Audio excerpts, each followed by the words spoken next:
Abel Andrew Jackson here, the face of reality of wrestling, and I'm here drinking at Moe's. This is Drinkin at Demos, where we talk about the pros of pro wrestling in the Midwest while sipping on some brews with blessed beers and wrestling. That's my scene. Death matches and lucha libre, it's all so mean.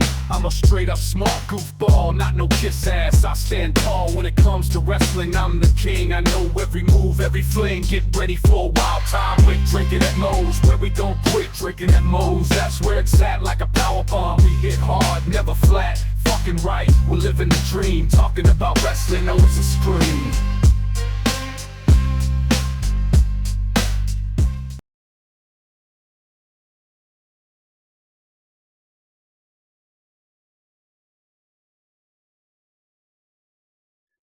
You know, I've always said here at Drinkinatmos, just because it says drinking at Moe's does not mean it has to be alcoholic. So I'm happy to say Drinkin at Moe's is sponsored by Prince Nana Coffee. The exact same guy you see every week on Dynamite, on Collision. Yes, he has his own coffee, and it's freaking delicious. They don't even roast those beans until you've placed your order. And you might be telling me, hey, Big Mo, I'm more of a tea guy. They got you covered there too. Use the referral link in the description of this video. And let's get you dancing like Prince Nana with Prince Nana Coffee. All right, everybody. Welcome, Drinkin at Moe's. Big Mo here. You know the drill. YouTube, like, subscribe, share, comment, all that good stuff. Because YouTube's algorithm continues to be a pain in the ass. Even though YouTube channel's growing, don't forget about the audio platforms too. Today, I'm excited to have with me the general manager for one of the promotions that I've become quite the damn fan of, Reality of Wrestling, Abel Andrew Jackson. How the heck you doing? I am fabulous. How about yourself? Oh, like I said before we started recording, some pretty cool stuff coming up in the next couple of months that has me pretty, I kid you not, I'm struggling not to fanboy out too much with the one thing, but I mean I'm pumped. And then the That's big good. That's show. going to make for a great show. Oh yeah, oh boy. And you know what? Since as of this recording, the news, I already broke the news on social media, but this will actually be my second episode with somewhat of a connection to Bray Wyatt. Yes. Because I had a former Ring of Honor 6-man tag champ Dutch of the Righteous on, and okay, coming back from work, I get an alert on Twitter. I'm not calling it X, Twitter. It just sounds funny, but I agree. I look and I didn't recognize the little profile picture, so I'm like checking it when I get to a stoplight. I about dropped my phone because it was Bray Wyatt liking the post about the episode. Whoa. And I'm like, I immediately messaged Dutch, and I'm like, because at the time I didn't know, but I was like, you're friends with Bray? And then he told me, I'm like, that explains so much right now.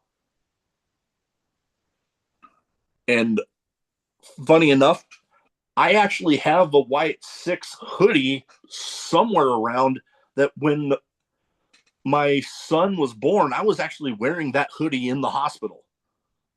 Oh, wow. Wow, cool. So now I'm getting to record with one of them. That's freaking awesome, man. That's kudos. Oh, I met Bray Wyatt before. Awesome guy. Oh, awesome guy. I've heard nothing. Humble. So yeah. Humble guy. Just I was and still is a huge Bray Wyatt fan. I mean, like, huge. I wanted him I wanted him to be the next Undertaker, like to take that spot. Oh I yeah. felt he was. I told him that too. Oh yeah. I No, told him that. I I would. I'm not doubting you there one bit, because you know what? I feel the same. That that would have been epic. And He was so good. Oh my! It, anyway, he was just so good. oh I loved his. I loved the work that him and Randy did. oh yeah. Oh my gosh, man! When he was bringing him over, and uh, uh, it was just the Wyatt family. That was like my favorite part, the whole Wyatt family type thing, and just I love the. Anyway, let's move on. Let's move on. I No, can oh keep yeah, going. no. We like I. There are times that we go on tangents on this show, but we'll get right into the meat of everything. Where the first thing I like to start off with everybody when they first come on is what got you started as a fan, and then what got you deciding to make the leap into the business.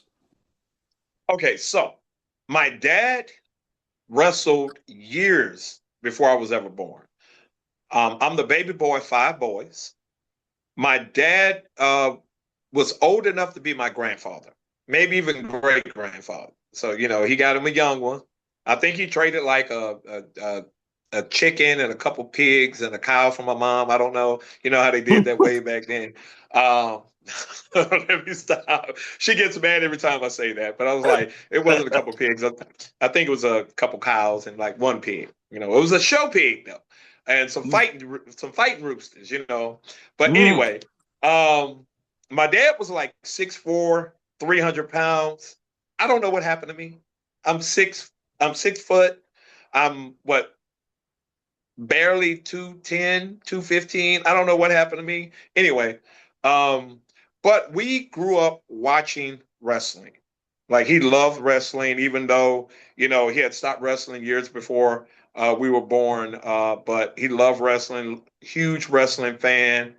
And that's what started me as a fan. From the age I can remember, probably 5 or 6, Mm. watching wrestling, going to wrestling events. And then I got out of it because I met girls. Mm. I started meeting girls, liking girls. So I forgot about wrestling. And I'm, going through life. And one day I seen, I came home, my mom and dad was watching wrestling, and I seen The Rock Mm. on TV. And he was so arrogant, so cocky, so entertaining. He reminded me of a friend of mine. And my friend was like exactly the same way. And they almost looked alike. It was so funny. So I started watching it again because he reminded me of my friend. And I wound up getting the bug, and I wound up getting hooked in wrestling again. Nice. And when actually getting into the business, how did that come about? Because everybody has their own way of getting in. Like they started in a different sport, or they just found the school that was near them, and it just off to the races they went. So, like I said, I'm the baby boy of five boys, and I'm the smallest, actually. All my other brothers were bigger, so they were in football, they were in boxing, they were in basketball, stuff like that. My dad decided to put me in martial arts. So I studied a few different forms of martial arts, Muay Thai, um, Shotokan, Kempo, um, a few different styles of martial arts. So I was very well acquainted with combat sports, and I love to fight. So, but one day, so I'm working, living life, everything's good, but I had a nagging like itch that I couldn't scratch, Mm. and so I started praying. I'm a praying man. I Mm. started praying, and I prayed for 2 years. I was like, God, I know that I was made for more than this, for what I'm doing right now. I know I was made for more than this. And I was like, what am I going to do? What is my next venture? What's next for me? And one day at 7 a.m., I sit straight up in the bed and I said, I'm dead asleep. I just woke up, sit straight up and said, I want to be a wrestler. As soon as I did that, I fell right back down and said, I can't do that. I went back to sleep. And I woke up and it was still nagging me. And I was like, I can't be a wrestler. I said, I'm going to be blatantly honest right here. Like, I'm going to be transparent. I say, I'm not 6'5", so I'm too small. I say, I'm not 250. I'm thinking of like the way it was, um, doing, their time, Kurt Angle and, well, not even Kurt Angle, but Kurt Angle was big too. But like, The Rock, Stone Cold, Brock Lesnar, all those guys. I'm like, I'm not big enough. You know what I mean? And I say, honestly, it's not a black man's sport. I'm not big enough. I'm too black. I say, this is not going to work. I say, and I'm not, even though my dad wrestled, that was way back in the territories and there's no connections. So I say, there's no connection. I can't do it, whatever. And I let it go. I remember talking to my mom and my dad and my ex girlfriend at the time about it. And I gave them all the excuses of why I couldn't be a wrestler, but I thought about it. And one day I was driving and I seen a wrestling sign. I was like, oh, whatever. Anyway, I told them that, let's just say, I think it was like Monday, right? Friday night SmackDown came on. We had started watching wrestling again. Like I said, I became a fan again. Michael Cole came on and gave every excuse I had. And he was talking about Tough Enough. Mm. Every excuse I had, he said it. And he said, well, if this is how you felt, except for the white-black thing. But every other excuse, he said it. And he was like, this is your opportunity. This is your chance. And that started my journey.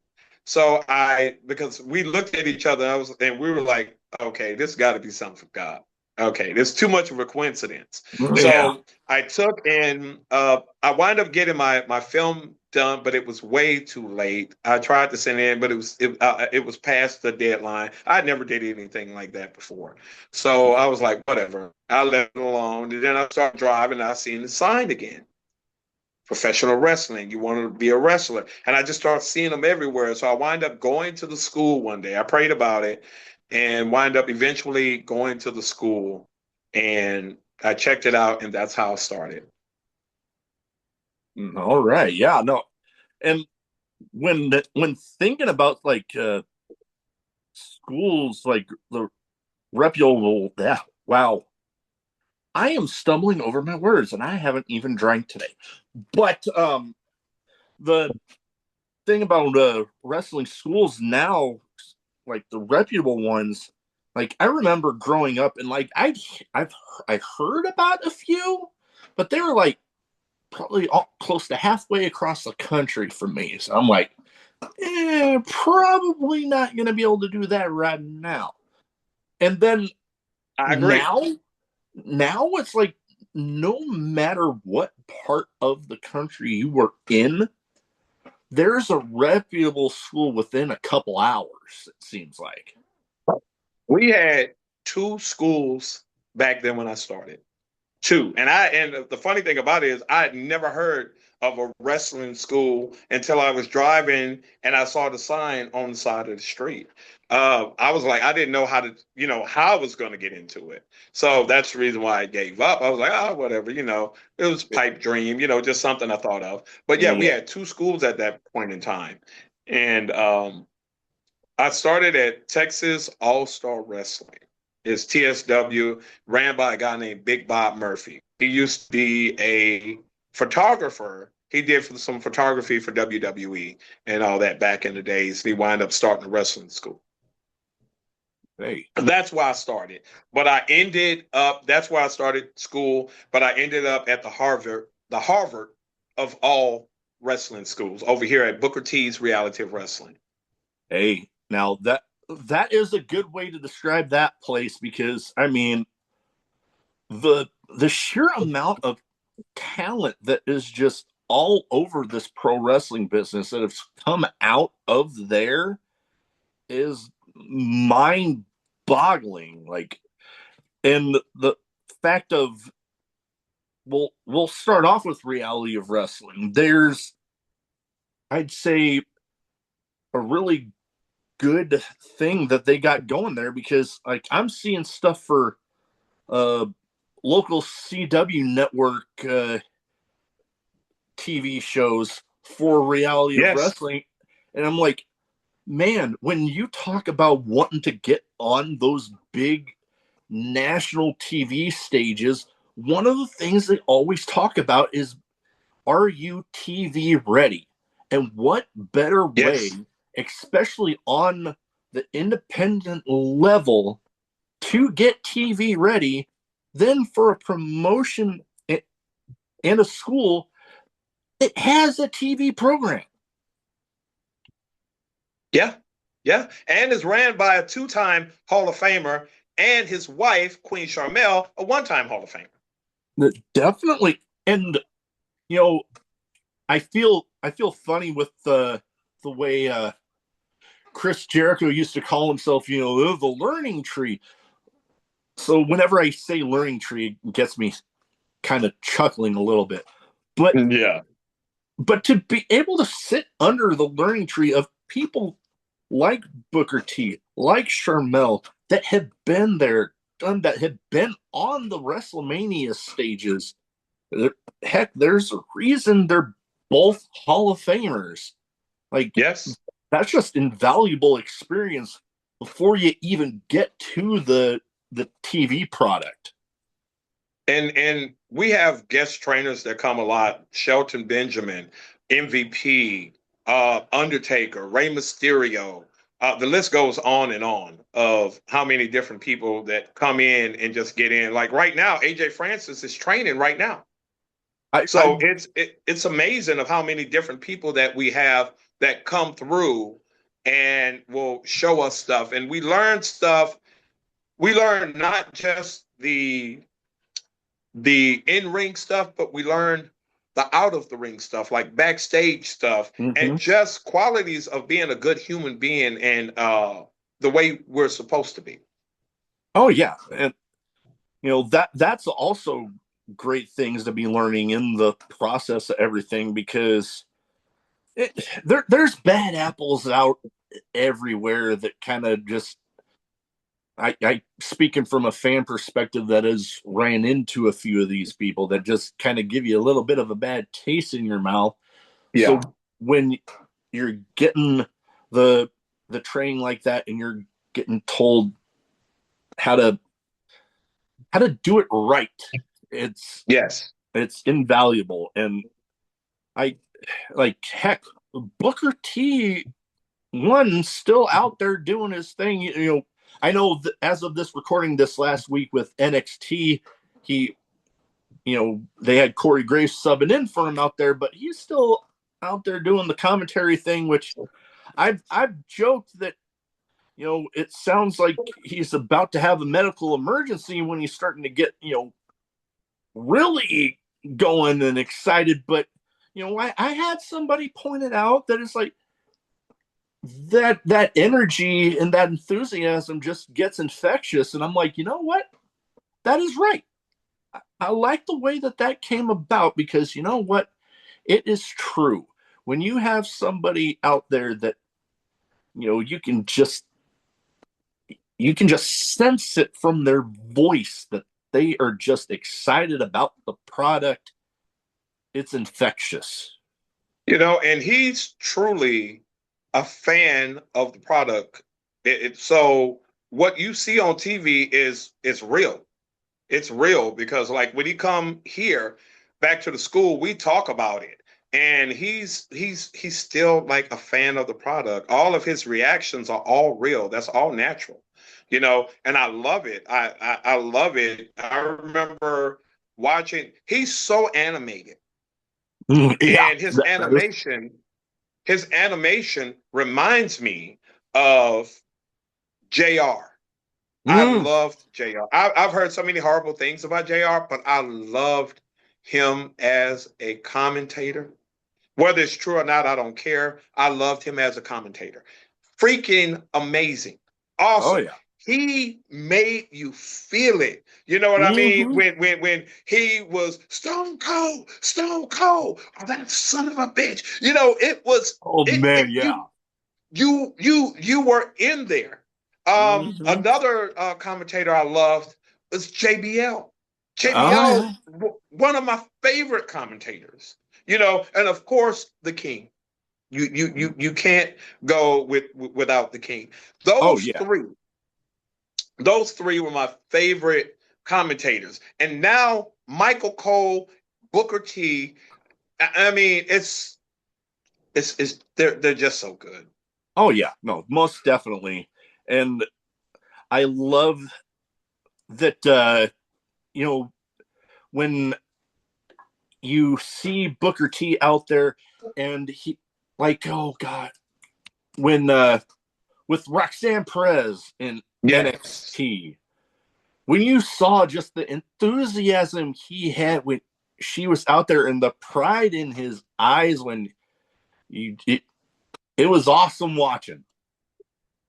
Yeah, yeah, yeah, yeah. He saw her basically grow up here. She started when she was 16. So Mm-hmm. and coming all the way, taking a bus out here, you know, but it pays off. And That some it people does. just got it, and she is so good.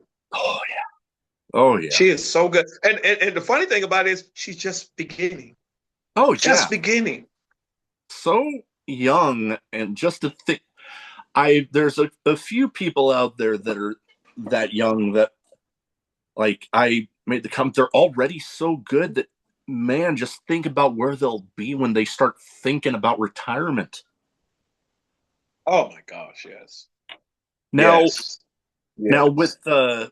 your role as general manager of Reality of Wrestling for those outside of the general viewing area and might not have ever been able to attend a Reality of Wrestling show, how did you come about into that role?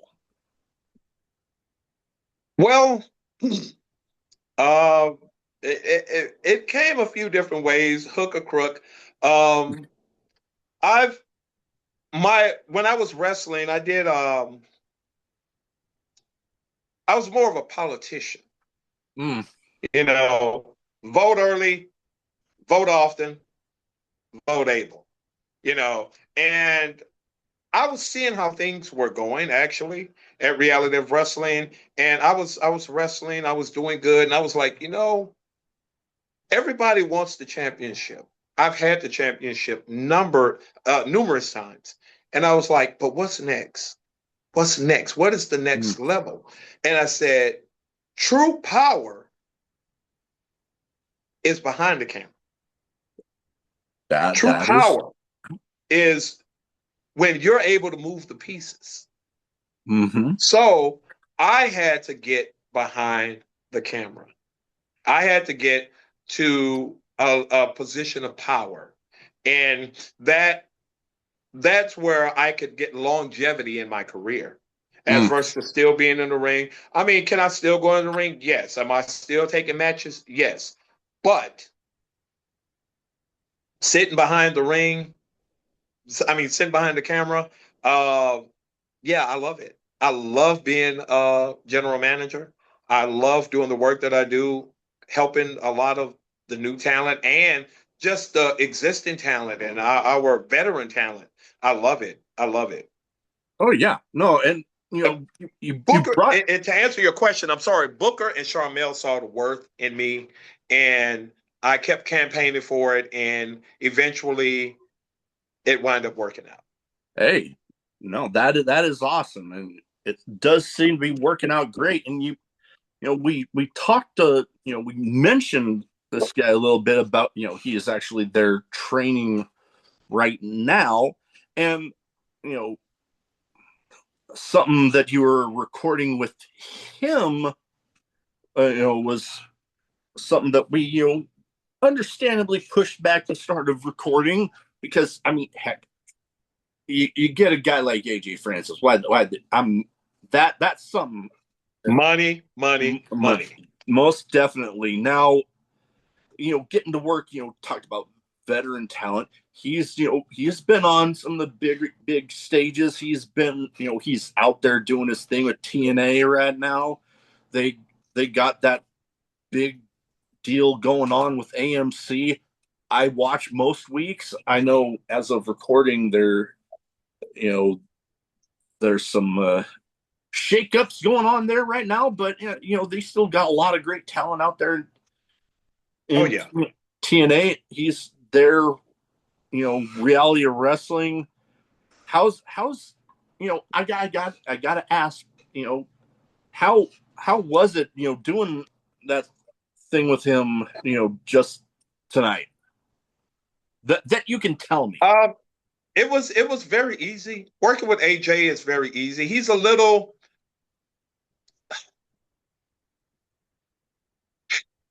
He is what you see. What you see on TV, that's him.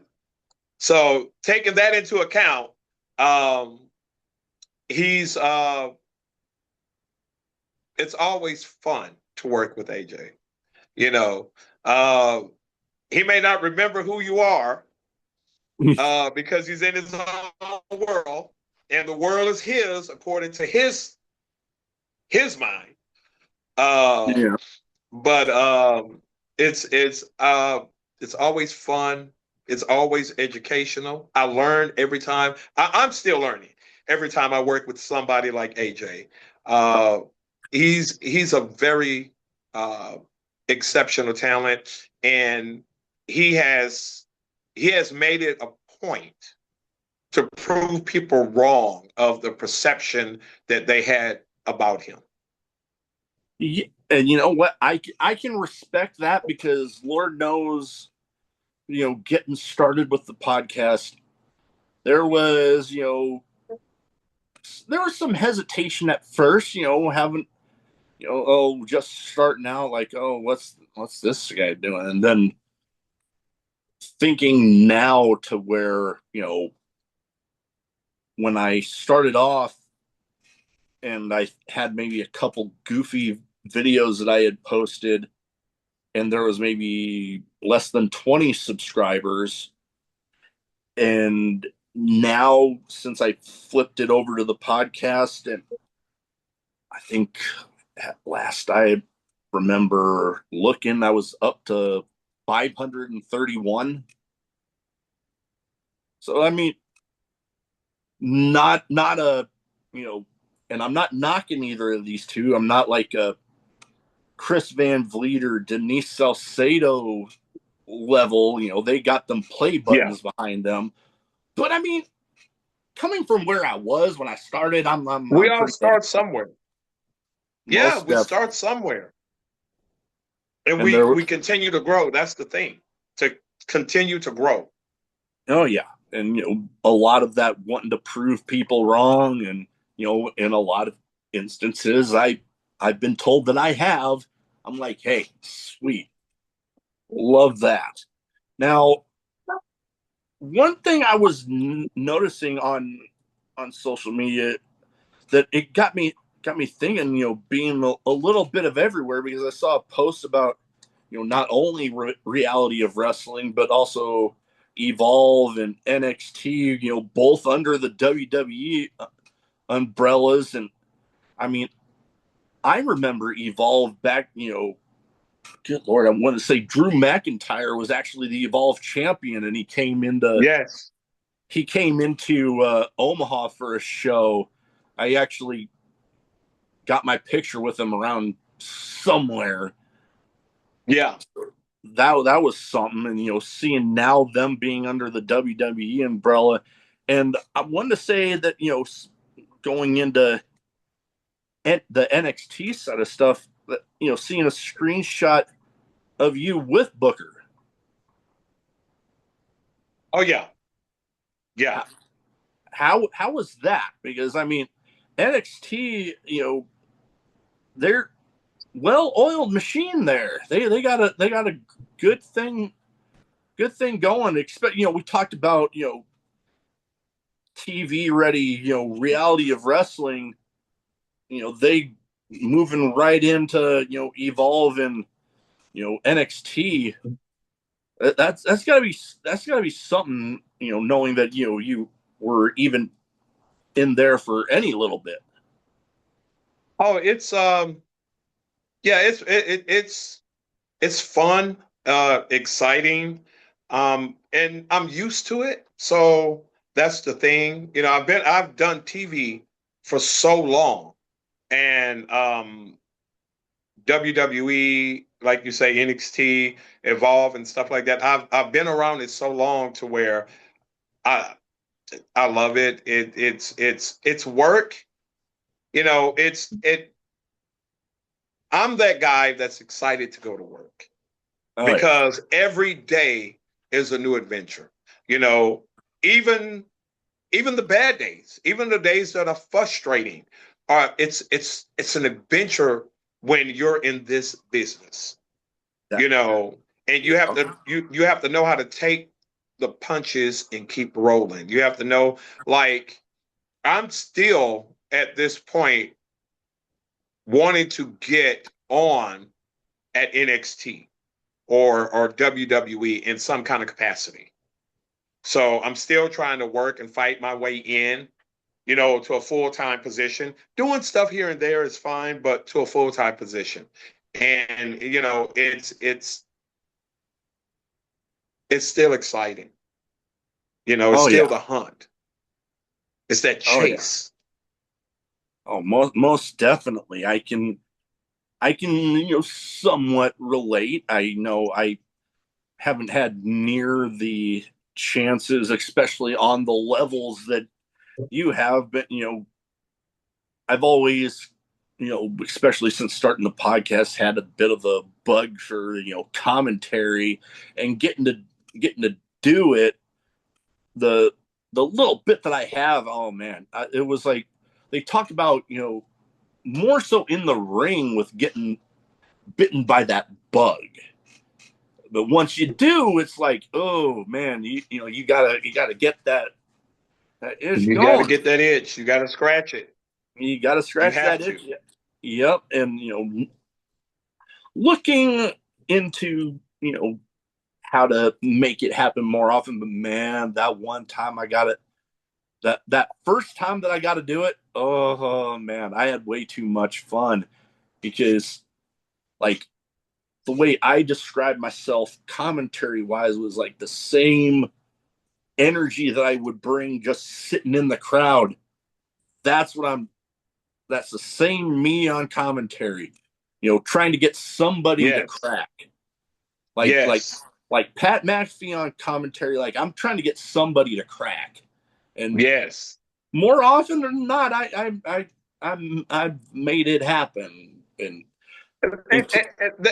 that emotional connection, that's what wrestling is about. Oh, most The definitely. emotional connection. Oh yeah, like they often say that people might not necessarily remember specific moves or heck even specific matches, but they'll remember how you made them feel. Yes, it's the moments. The moments It's the moment. indeed. And I here in a little bit I got a question that will relate to that. I got two categories to kind of round stuff off with here. But yeah, I that it just gets me thinking because I know for me, being still a relatively new father, I my little boy he's, oh god, we're getting like 18, 19 months now, and Wow. Congratulations, by the way. thank you.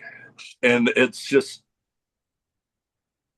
seeing him, when I get a watch here at home, and it's just something. It is one of those things that you always think, whenever you have a kid that, man, it would be cool if he, showed some interest in something, we can share that, was something I You always can bond. Yeah.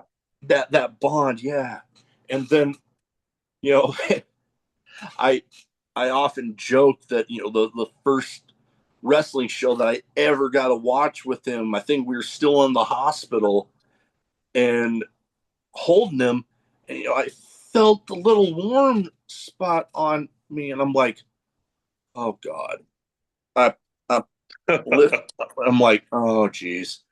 And I happened to be friends with one of the guys that, at least at the time, was doing the SmackDown post show on Fightful, and I jumped in on the chat on and they actually read it off. And I said, my son was so excited about the show he peed on me.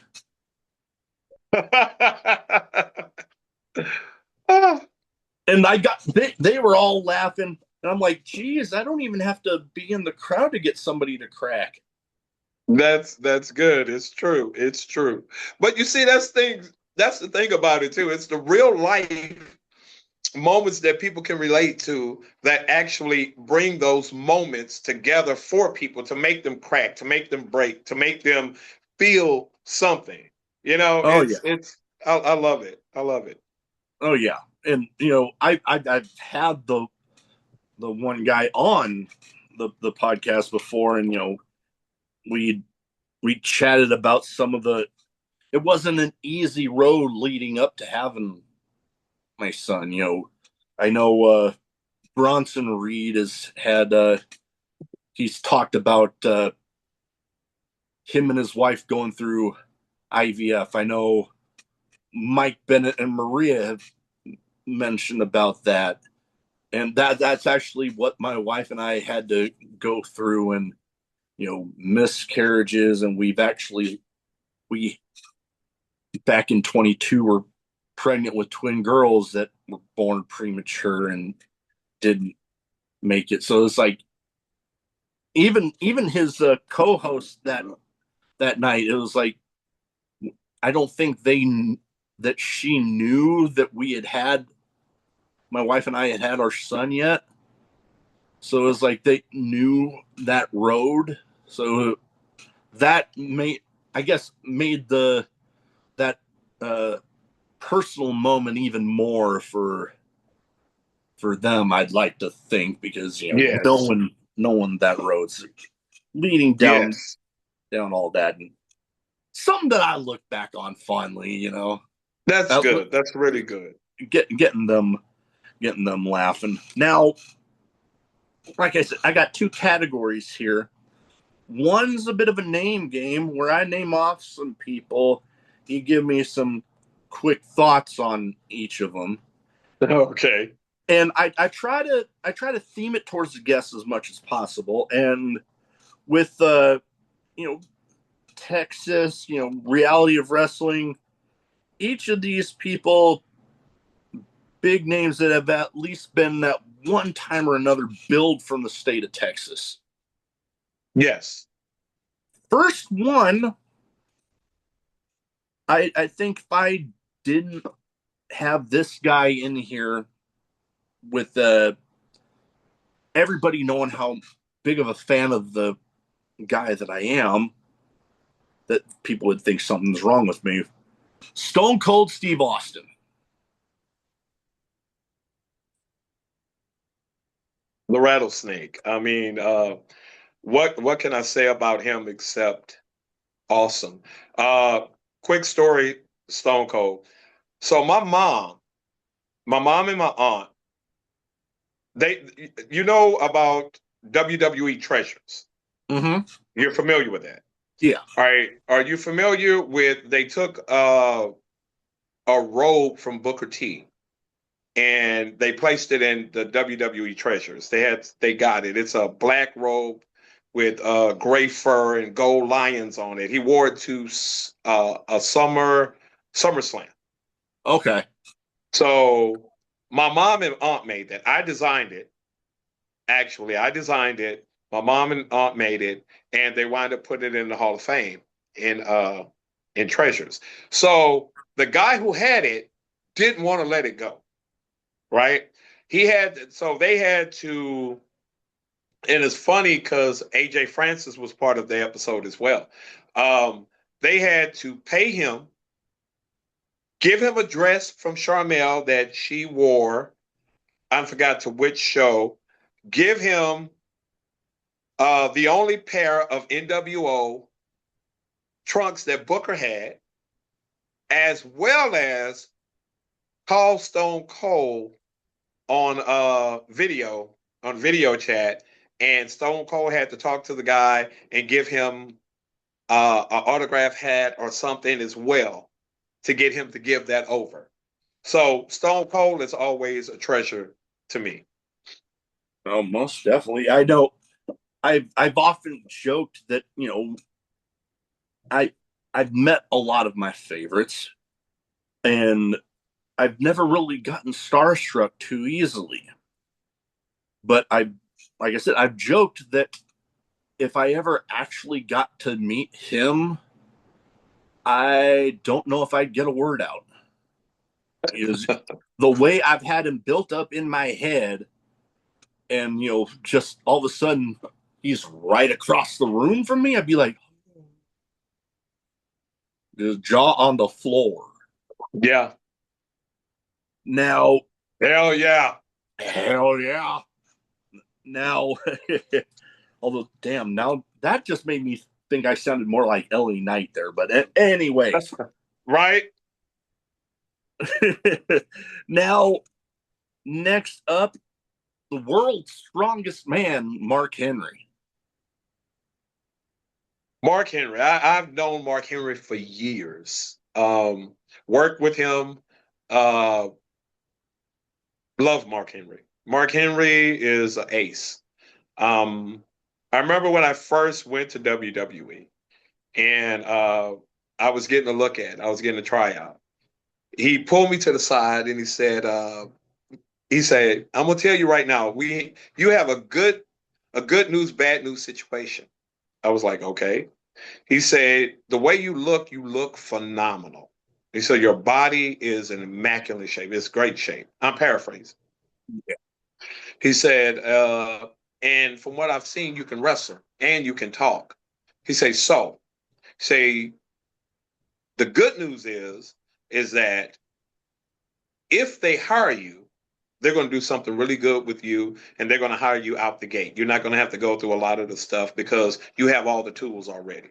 Say the bad news is that they're not going to use you for a lot of extra work. They're not going to use you for hardly nothing because physically you look better than most of the guys on the roster. So they're not going to, and you're memorable. You have a memorable look. So they're not going to use you that much, which can affect your opportunities of getting picked up. Yeah, I can see that. That definitely, great compliment. But then, yeah, you're kind of like, oh. I love a person that shoot it straight with me because it tells you how to move from that point. Oh, yeah, most definitely. And that is the way that, I know I would prefer it for myself, because, Yes. they're telling you, you're getting that great advice there. And then I still talk to Mark Henry still today. Great guy. awesome. I've never had the pleasure of getting to meet the man myself. Hopefully one day that would be something pretty cool. Oh yeah, he's cool. Great guy. I've heard nothing but great about meeting him. Now, a guy that I have met before, Keith Lee. Keith Lee. Amazing talent. I've worked with Keith Lee before. Um, love Keith Lee. Um, I don't think he got what he should have gotten in the business. I think if he got the right shot, which he was getting a great shot, but I think his momentum got short stopped because he was phenomenal talent, Oh, phenomenal talent. He could talk. I mean, when he opened his mouth, you're not expecting to hear what comes out. So it's kind of a mind screw, yeah, and I love it. I very love it. well He's so spoken articulate, in very well very spoken individual. well. Yes, and that makes him so much more dangerous and intimidating because I being so well spoken and the way he moves, it lets you mm, know that he's methodical in everything that he does. So oh that's scary. oh that I could not have described it more perfect because good lord, with the way the guy moves, not too many people the size of Keith Lee can move around like that. I agree. I completely agree. And then you add to that the as the we said, the well-spoken individual that he is, and he's dangerous on multiple levels. He's dangerous on multiple levels. Yes, yes, I completely agree. For sure. Now, the next person, we mentioned her a little bit, and definitely, man, she's doing damn amazing work over there on the main roster right now. Roxanne Perez. Future Hall of Famer, Mm-hmm. um, future WWE Women's Champion. Most definitely. Sky's the limit for her. I mean, she's a good person, sweet, very nice, very respectful. I mean, just what can I say? Oh yeah, She's no, most. she's amazing, amazing. Oh, yeah.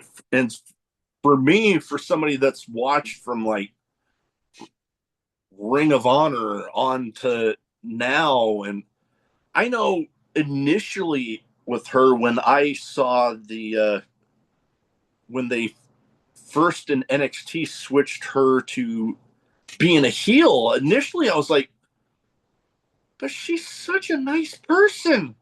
This is weird. But man, has she just owned it. And just, man, the work that they're doing with the Judgment Day with her right now. Oh, man, that's some good stuff. I love it. Oh, me too. Last but not least, the juggernaut, Jordan Grace. Wow, I wasn't expecting that one. Um, what can I say about her? I love how she's elevated. I mean, I remember before she got all muscled up and in great shape that Mm, she's in. I mean, she has been on a consistent trajectory of for sure. just aiming high. And I don't think she can be stopped. The Juggernaut is perfect because I don't think she can be stopped right now. She's Oh, yeah. freaking amazing. I mean, you have to think about it. Jonathan Grisham. You know what I Mm. mean? Gresham. I mean, it's just a power couple. I mean, she just has Oh, everything. She has everything. oh, yeah. Everything. I got to meet Jonathan Gresham once. Haven't got to meet her yet, but I still remember before she was actually even signed to WWE, and she came out for the Royal Rumble with the TNA Knockouts title on. I remember. And I was like, Yes. I heard that siren going off, and I'm like, who the hell has a siren in there? And then I saw her come out, and my jaw went on the floor, like, oh my god. I was And so excited when I started seeing the collaboration. Oh my gosh. oh And man, they picked the right people too. oh, most definitely. And you know, I saw a few people talk about, oh well, they had Mickey James come out with and not knocking Mickey James. Oh, Mickey James, love Mickey awesome. James. Oh yeah, no, love Mickey James. But I made the argument that Jordan Grace coming out with the Knockouts title was almost that much bigger because she didn't have the previous WWE tie-in that I Mickey agree. James did. I completely agree. I And completely agree. and sometimes when people come in for a surprise entrant, they it seems like sometimes they don't get as great of a showing in the Rumble that some of the. But man, did they give her a good little run during that one? They did because they knew the plans they had for her. And they wanted to see if she could run with it if they gave her the ball. And of course she can. Of Oh course yeah. she can run with it. Oh, most definitely. Now, I have some random questions. Some. Before you say that, I just also want to let you know, I don't know if you know this or not, but I used to manage Jacob Fatu. So I was expecting you Ooh. to say one of them. I was expecting you to say that. Okay. Okay. No. Oh man, Jacob Fatu. Oh boy, I'm a fan. I'm a fan of him. I'm. Oh man, I I gravitate towards a lot of those intense personas that maybe when I was growing up would have scared the ever loving crap out of me, but now Yes. it's like that's like oh man, that's my stuff. And Jacob Fatu, he he has that look in his eyes, especially when he has a title on him. But it seems like regardless that when he's coming to that ring, he has that look in his eyes like you're going to have to damn near kill him to defeat him. And I love, like you say, those kind of guys. I love like Jacob Fatu, and like here at Reality of Wrestling, we have his cousin Zilla Fatu. He's Zilla, yeah, another one. most He's definitely. another one that has that intensity. We have another guy here named the Savage King. He's another one that has that intensity. We have so many guys here that personify that. Mm, you just love it. You just love it. But I'm sorry, I just had to mention that. Oh, On with your next question. oh no, no, no, no. I totally get it. You got me thinking about another couple guys that have that intensity factor. Oh God, when I met Keith Lee, he was actually AEW tag champs with Swerve. He has Oh that. wow, yeah, that guy. Yeah, him. I love freaking Swerve. Oh my gosh, he's doing so much good work over there at AEW right now. Shane Oh, Taylor, another one. Shane Taylor. Just Oh man, love Shane Taylor. And oh God, who else? With Samoa Joe, another one, oh yes, yes, and yes. another, Uh, and uh, and I'm trying to. over Okay. Philly. Oh God, I love that guy. God, strap a rocket to that dude. Strap a freaking rocket. You know another one? Another one? The Mad Dragon. That freaking Ooh. guy. Oh, dude, yeah. That guy. Ilya Another. Dro- Oh, Dragunov, yeah. oh, Ilya. Oh my gosh. And that match that him and Carmelo Hayes had, Oh, gotta be match of the year. Gotta be match of the phenomenal. year. Another guy that he's been around a little bit, but he has the same thing. One of my personal favorites, Tomohiro Ishii. Oh wow, yes. Yes. Yes. I still remember I think it might have been one of the first matches of his I ever watched over in New Japan. And, over here in the States, there's sometimes when people throw moves like a headbutt, sometimes it like, oh, ow, you feel it. But then there's other times where it kind of looks like, a little off. The first time Yeah. I saw Tomohiro Ishii throw a headbutt, you could literally hear the bone on bone smack, and I'm like, ow, I would my head love to hurts. see him work. I would love to see him work our guy, the Savage King, because that would Ooh, be a freaking monster mash. that it would be. Ooh, get me thinking. Now that leads me to my random questions. Some wrestling Okay. related, some not. But that would be a crazy moment right there. Those two. But my first question for the random questions: craziest in match moment for yourself. Uh, Craziest in match moment for myself.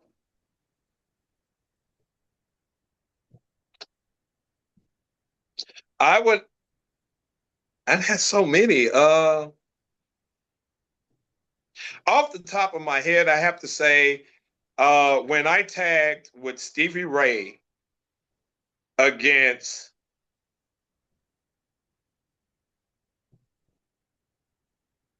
Ernest the Cat Miller and Ryan Davis, Ooh.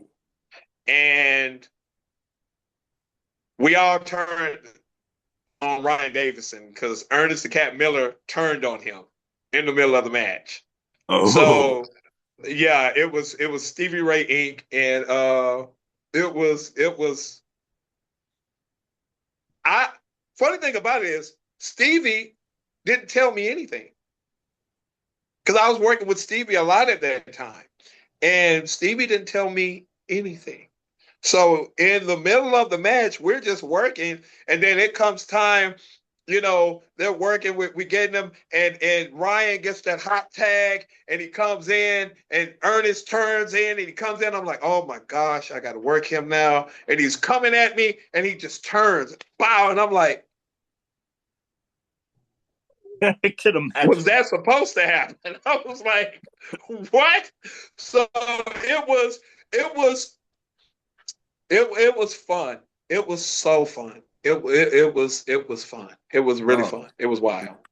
that would definitely fit right in there. I know. Oh God.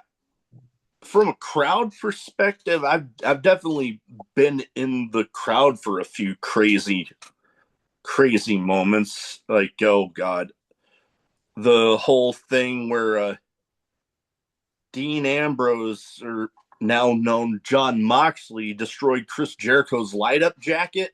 He had that light up Oh jacket. yeah. I was there the night that he ripped it apart. Oh wow. Um, Wow. and more recently, conveniently enough, another moment involving Mr. Moxley. It was the infamous, well now infamous, John Moxley Adam Copeland street fight where they had that nail board spot. Oh my Copeland, gosh. Yeah. Copeland suplexed him, and you're thinking every other time something like that happens, oh, somebody kicks it out of the way, or they get suplexed onto the wood part, and oh, it'll be fine. I was third row, right by the entrance. That literally happened right in front of me. I was sitting close enough that when they finally got the nail, like you could see the nails trying to hold onto his skin, and when they finally got it out, the individual trickles of blood coming out of the nail holes. I couldn't do it. I couldn't do it. I No, remember being asked to do. I've done a couple hardcore matches. I've done a few DQ matches. Um, but all that I couldn't do it. Like the hardcore death matches and all that. I was like, yeah, no, no. I, This is I'm a, made for the TV. No. no, you're right. I know for me, I'm a fan of watching them, but if my wife ever, like, if I ever decided to participate in one, and my wife found out, You're done. I'm done. No, Yeah. talk about death match. She'd probably kill them for me, Yeah. for me, kill me for them. Yeah. That's yeah. No, it wouldn't be good for me. That would be for No. sure. Now, another thing that I've kind of jokingly mentioned with people from Texas, Texas, obviously a big ass state, a lot of Yes. area to cover. Like you've probably seen the meme of a road sign where it's, one town in Texas. We'll just say like El Paso, and then something like go Houston, like El Paso, 100 miles. Houston tomorrow, Yeah. Yeah. Seriously. which leads me to the question here: what is the longest solo? Doesn't have to be solo, but the longest road trip that you've been on? 17 hours. Okay, yeah, that's a. I oh god, I'm trying to think for myself because I went and Actually, it was longer than 17 hours, but that's what it said when we when put it you into the thing, into the yeah GPS. But I just say 17 hours. yeah no I know when I was enlisted in the Navy, got stationed out in San Diego. When my enlistment ended, I decided I was going to do a little road trip going, back home because I live halfway across the country. But I had some stuff that I wanted Woo. along the way. I went from San Diego to Central Oregon and then down. And I didn't do it all at once. That I was by myself, Oh yeah. but I think I was able to do about 8 hours at a time before I was just like, okay, next exit that has a hotel, I'm stopping. Yes. The I most I've been able to do without stopping is 9.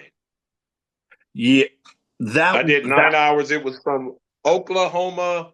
I think it was Oklahoma, either Tulsa or Oklahoma City. I did a tour with WWE where we toured all of Texas, we toured all of Oklahoma, and I had to drive back from Oklahoma to Houston, and I mm, think it was 9 hours.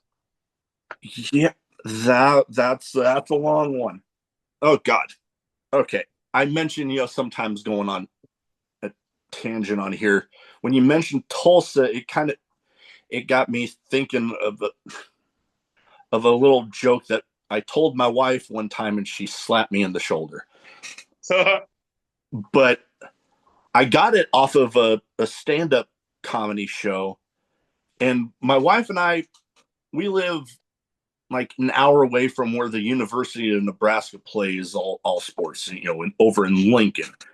And we Okay. went I wanted to say it was either volleyball or women's basketball where they were playing Tulsa, and it was right at the beginning of the season. There was maybe like one game in between, and like I think Nebraska had 1 win, 0 losses. Tulsa was the exact opposite, and I told my wife what I got from the stand up show was man, you know what Tulsa spelled backwards is? A slut. You know what a slut backwards is? $100. And she just looked at me and was like, slap. That is awesome. And That is awesome. she kind of chuckled a little bit, but she was like, you asshole. That is so funny. That is But so funny. I couldn't help it because the records was the exact opposite. So backwards. And I'm like, oh God, I'm the type that I see an opening for a joke, I'm gonna take it. It would be rude not to. Like heck. The one time, well, the first time I got to do commentary, same thing happened. Somebody gave me the opportunity for a joke. They were talking about the second show for the promotion, and my commentary partner said, "Oh, sounds like a solid second show." And I'm like, "Oh God." Like the light bulb went off in my head and I couldn't help myself. And this was when I got my commentary partner to crack because I literally said, "Yeah, because nobody likes a runny number two."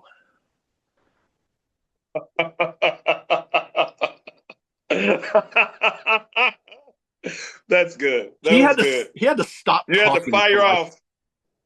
yeah, I he had liked to it. cut it off because it was like, okay, I can't for like. He literally was like, "You son of a," I'm like, yes. Yes. Yes. Now behind me, this is my next question. But behind me, you can see some of my. This is just some of my hobbies behind me. You know, growing up, it was always pro wrestling and Ninja Turtles for me. That was my stuff. And I'm a big, autograph collector. I don't ever buy them already autographed. I take it to the person. Like heck, I got a Yes. Danhausen trading card right here signed by him. I got, Yes. speaking of Ninja Turtles, the voice of Michelangelo from the original cartoon Oh, wow. That's signed awesome. signed by him. I got some wrestling figures up there. But my question for you, hobbies you have, if any, outside of the wrestling business? Because, the wrestling business is known for taking up quite a bit of people's time. Oh, yeah. But hobbies you have outside of that? Um, I do martial arts. I love watching TV shows, TV series. Okay. Huge fan of watching TV series. Um, I love anime Okay. and reading. Believe it or not, reading. I do. I'm an avid reader and Okay. working out. Okay. I don't know if that's a hobby or if that's just part of It, work. I it, think it, it's can, it a can little bit be of a little. everything. Yeah. No, it Uh, definitely be a little both. Video games, even though I Okay. never get a chance to play them. I never play them, but I love them. So those would be my hobbies Oh outside.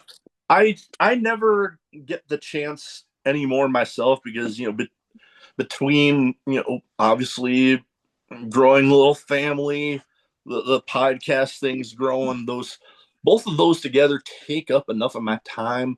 And really the only time that I probably would get to play any of the video games is after my son has fallen asleep, but by that time I'm about ready to go to bed myself. Exactly. I completely agree. But other than that, the collecting, I got some good. I'm needing to kind of tone it down a little bit because I'm kind of running out of a little bit of I space. used to collect Dragon Ball Z Ooh, memorabilia. When I not say I collect, I had a room full. Like, and I have a brother. I have one brother that has 10 kids. I guess that's his hobby. But they were all like they couldn't give the kids stuff for like Christmas one year or something. They had some issues. So and they loved all my toys. And I was doing something. I was like, my mom and dad was like, oh, could you give them some because they blah blah blah. And I'm like, well, I guess so. And I collected all this stuff. So I gave them. I just pretty much went like to the wall and like just gave them like almost everything. And a couple of my other nieces and nephews from my other brothers, and I pretty much gave up almost everything. no, yeah, What no. destroyed me is a week later, I went over to the house and all of it was in the mud and outside and Oh, thousands of dollars gone in a week. Now, that was over 15 years ago, 20 years ago, close to. How much money all that would be worth right now? Oh yeah. because of Dragon Ball Z and Super and everything that has blown up. And I had like the original, authentic stuff that I had Yeah. picked up over throughout the years of growing up. Mm-hmm. It just kind of stopped me from collecting. I No, got, I, I that think I'm would gonna do get it. back into it. That would do I'm it. gonna, I'm gonna get back into it, but it hurt me pretty bad. It did. It So really did. that would do it for me. I know. Heck, I just same convention that I met the voice of Michelangelo, the voice of Splinter from the first two movies. Oh, He freaking even awesome! he even asked, "Do you want Cowabunga or I Made a Funny?" And I'm like, "Oh my!" I was saying it in my head in the voice of Splinter. I'm like, "I made a funny, yeah, obviously." And then you mentioned Obviously, martial arts, yes. big martial arts guy. This one, and God rest his soul, but I literally met him like it was probably not even 2 months before everything happened with him. The original Green Ranger, Jason David Frank. Wow, wow. Yeah, I met him a few times too. I met Freaking him. awesome. I met him the one time a friend of mine had. I was over watching a wrestling pay per view with him, and he mentioned that, dude, do you hear Jason David Frank's coming to town? And I'm like, no. He was like, do you want to go? And I'm like, yeah. So like, yeah, I'm I'm not a Matt Cardona level here Yeah, with my collection. I don't have it lined across every wall but you're on your down here. way. I probably on my way. I'm proud of what I got. I'm I proud think of I what I want to start collecting bobbleheads. The Fungo Pops. Fungo Pops or bobblehead. Okay, before we go on to my last two questions here, because you mentioned bobbleheads, it got me thinking of one I got right behind me here. Okay. My favorite football team, my favorite pro football team, the Green Bay Packers. My favorite, my favorite player of all time. I actually got this at the first ever game I got to go to up at Lambeau Field. Reggie White.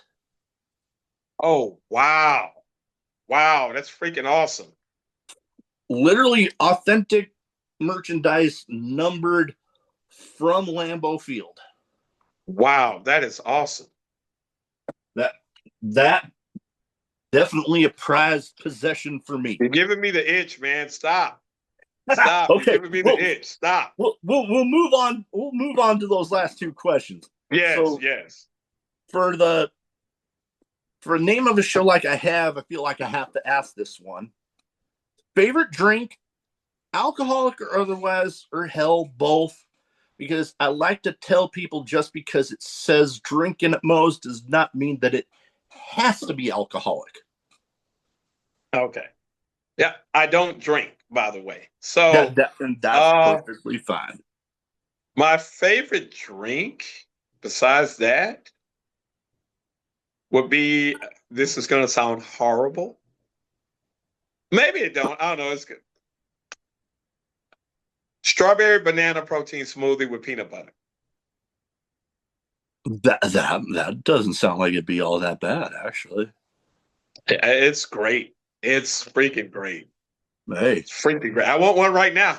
hey, I know, heck, I've had plenty of people on that don't drink, and hell, I don't drink near to the level that I used to. I used to throw down, but hell, most of the time, if I'm drinking anything while I'm recording these, my wife likes to tell me I got a little bit of a problem, but I'm a bit of a Dr. Pepper fiend. I used to be a soda fanatic. When I stopped, what made me stop was one day I drank a 2 liter Coke straight. And I put it down and I was like, yeah, I gotta stop. I'm done. I literally stopped because I took it and like all the way. And because I was working, it was hot, blah, blah, blah. And I was just like, yeah, I'm done. I was like, this is too much for me. I'm done. And then I never drank because I'm from Louisiana and Cajuns, that's all they do is drink. So I grew Oh, up with all my family getting drunk, throwing each other through windows and cars and all that. So I was like, yeah, I think I might not want to do that. You yeah, know? understandable. Like Yes. I, Yeah. I, I even more understandable. Like I know, heck, for me, I part German, Irish, and Scottish, so it's like I kind of have a tolerance, and I'm also a Navy veteran, so I kind of the whole talking like a drunken sailor thing. I kind of live up to it. Even before the even before the Navy, I kind of lived up to it. But Yeah. like heck, like I said, I don't drink near to the level that I did on hell when I was deployed and we were in Bahrain and some British Navy happened to be there and I was going picture for picture with them. Oh, wow. I I don't go to that level anymore. Okay. Okay. But yeah, no, I've had my time doing it. I'll have like an occasional here and there, but yeah, no, I don't need to go to that level no more. I hear you. Now, last but not least here, best advice you have for anybody wanting to get into wrestling.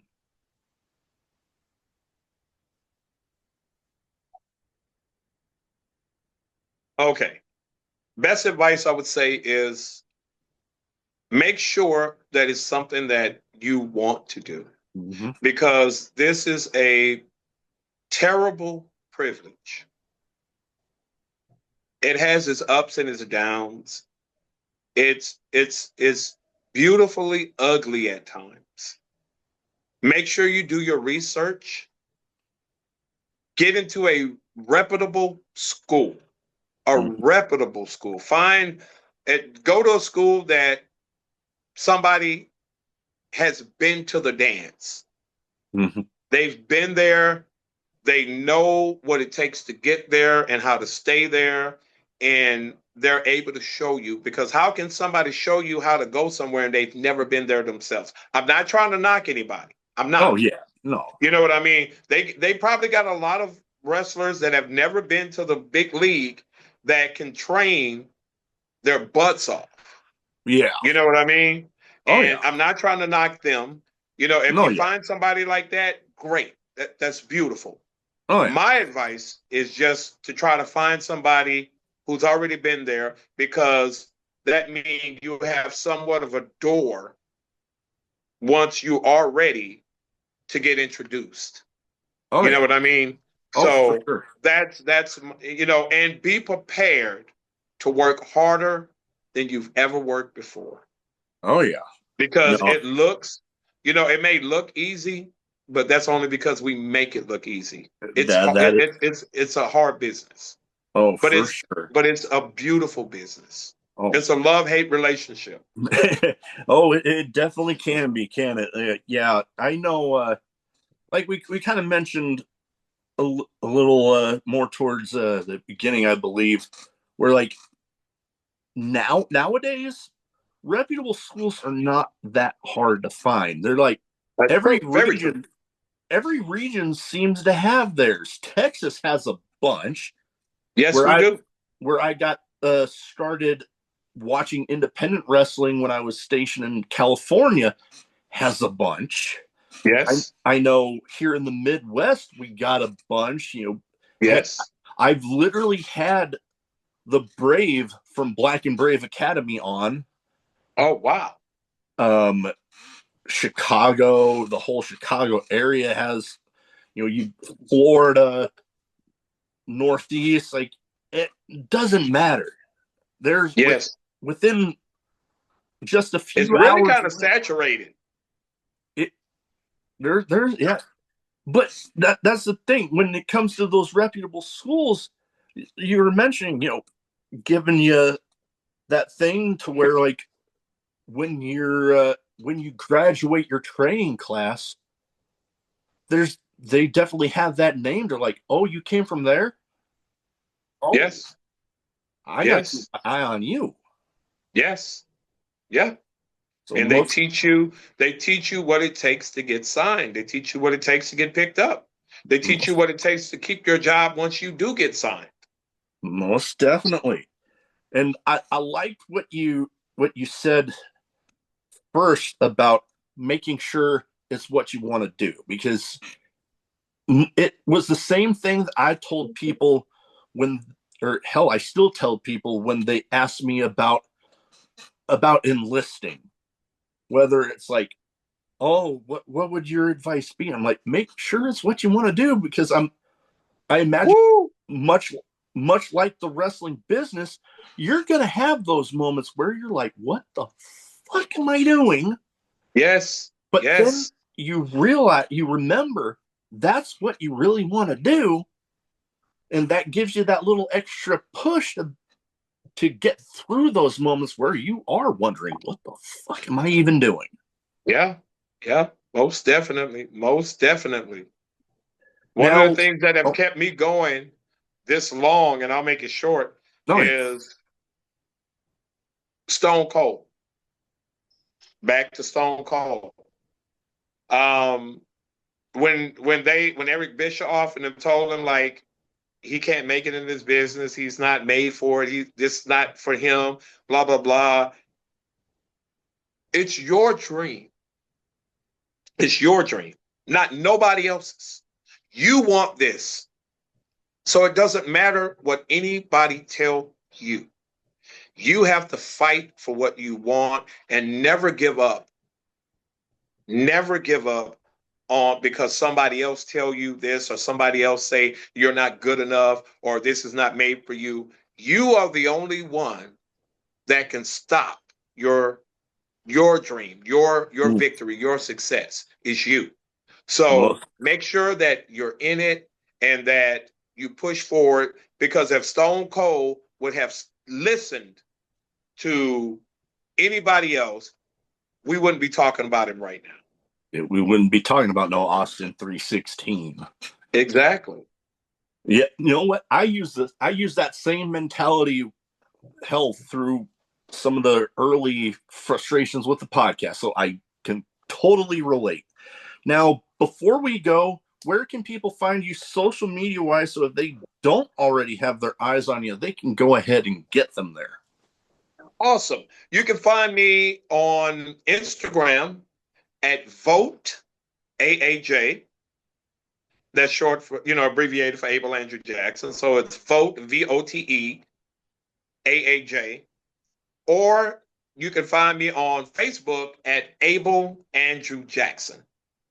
All And right. that's ABEL. That's ABEL.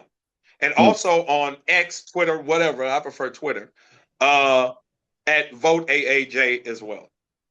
awesome. We'll get all of that in the description. Well, that is about all I have. Thank you for taking the time to talk to me tonight. It has been an absolute pleasure, and you are welcome back anytime. Thank you. I really appreciate you having me to drink at Moe's. And once again, this is Abel Andrew Jackson, the executive general manager and the face of reality of wrestling. And I got my fill at Drinking at Moe's. My issue with this stinking button. See, I'm telling you, see,